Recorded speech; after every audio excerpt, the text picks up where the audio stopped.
104.7 The Cave, Mike the Intern, with my best friend in the whole world, Jay Stevens. Yeah, hungover. Slightly hungover. Both of us probably would equal a full hangover. Yeah, probably. But, yeah, we're pretty. Mine's are pretty wimpy. Yeah, they are. Mine's a 2 beer. 2 beer, I have a headache. Hangover. I had several beers, so it's a several beers. 2 beer, I have a headache, but my hip is hurting, so that's kind of equals a full young Getting kids. Old sucks. Yeah, it sure does. Getting old sucks. And speaking of getting old, a song that is very, very old now, "Love Me 2 Times" by The Doors. Vintage. Is the subject of our Rip It Apart Wednesday today. Song that was on the album Strange Days, the second release by The Doors. Most of these songs were actually written in the period right before they recorded their first record. And then so the songs that didn't make the first one, they felt that were really good, made Strange Days. So the leftovers. Yeah, they weren't really big into double albums in the late 60s. You know what I mean? I'm trying to think, like, the White Album would have been one of the first. Tommy would have been another one. But outside of that, I really don't know. Other than live albums, really wasn't any double albums in the late 60s up until the White Album.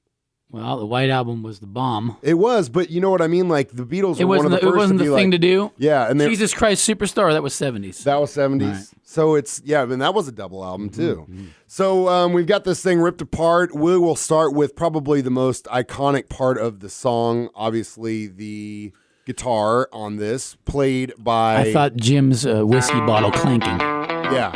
Oh, there we go. And it's got such a good sound to it. I mean... a little twang to it? I've always liked Robbie Krieger's guitar sound because it's that SG sound, you know what I mean? Yeah, it's hair like me.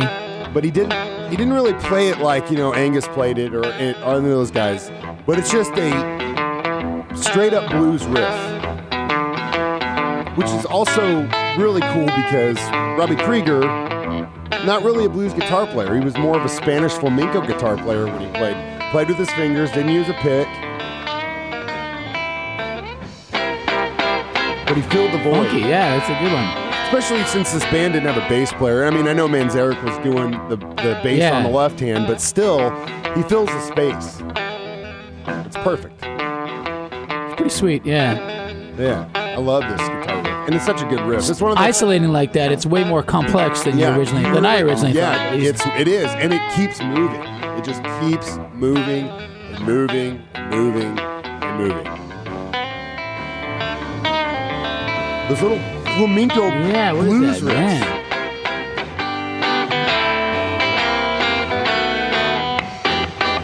Funky, man. Funky. So good.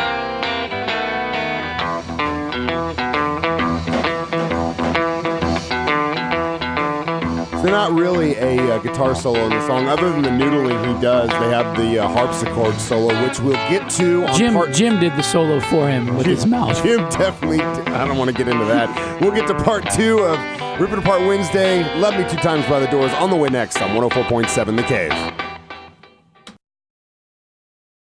104.7 The Cave, Mike the Intern in the studio this morning with Jay Stevens. We're ripping apart Love Me 2 Times by The Doors off the album Strange Days.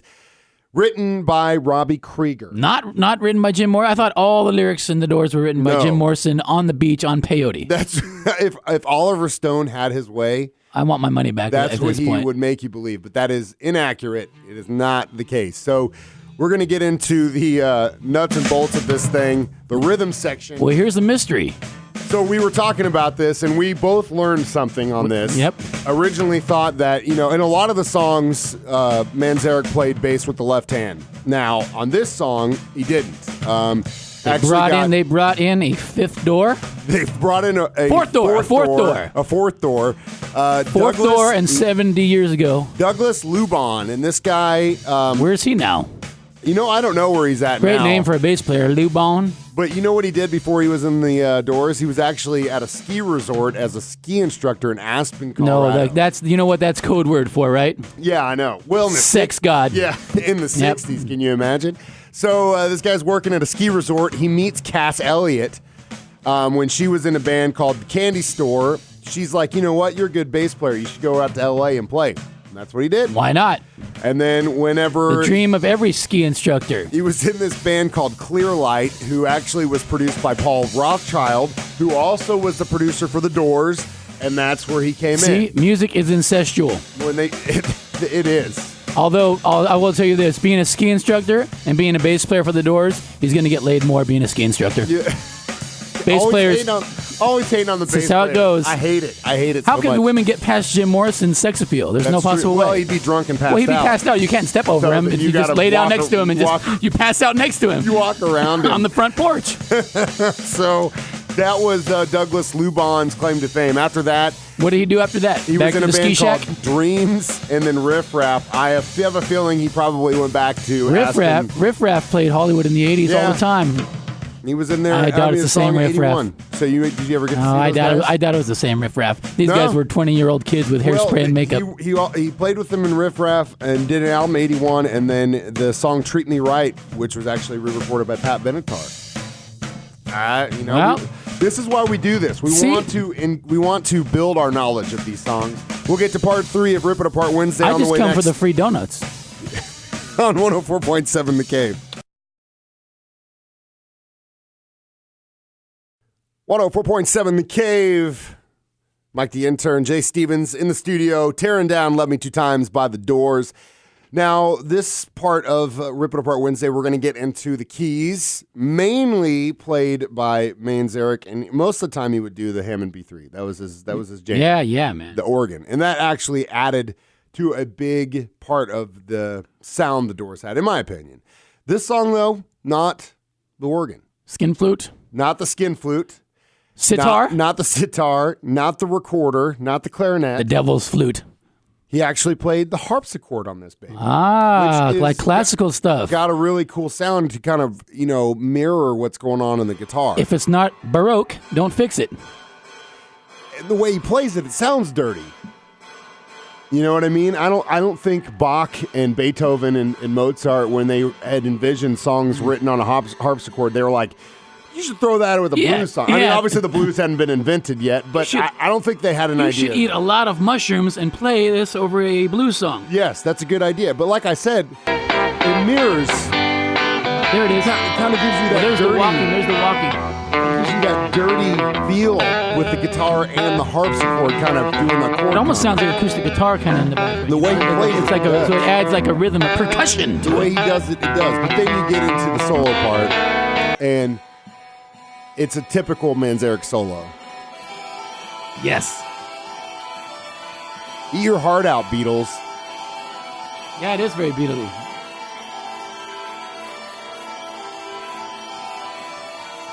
Some mistakes there. Well, guaranteed he was like a nerd that could play piano, and somebody gave him marijuana, and he grew his hair long, right? It had to be. In my opinion, you hit the nail right on the head. Bingo, that's what I do. I think that's what the Doors really were. They had Jim Morrison, who was the crazy guy, and he was like, hey, guys, take all this stuff. And you got Manzarek, Dinsmore, and Krieger. Right. They're all, like, classically trained musicians. Dinsmore's a jazz drummer. Manzarek, jazz piano player, classic. And then you got a flamenco guitar player. Right. That are what a weird lineup. Band geeks. Right. And you get them together, and Morrison just completely corrupts them and makes them the Doors. Like the Manson guy, Charlie. Kind of. Did the same thing, but he did it with girls. Less twisted, you're right. So the piece of advice I want to give to you as a listener is if you're trying to find a band, you want to put a band, sometimes it's not always the best thing to go after the best good-looking guy. Wait a minute. Or the guy that's, talks the loudest. The band geeks, myself being one of them, can be one of the best musicians you got in the band. And you corrupt them, you might have a really good creative mind on your hand. That's true. The other end of the spectrum. And the other end of the spectrum, if you're the best-looking guy in the band, you get all the girls. So maybe hire the nerdy kids. I learned something today. You're listening to Life Lessons with Jay Stevens and Mike the Intern. Yeah! We'll get to part 4 on the way next on 104.7 The Cave.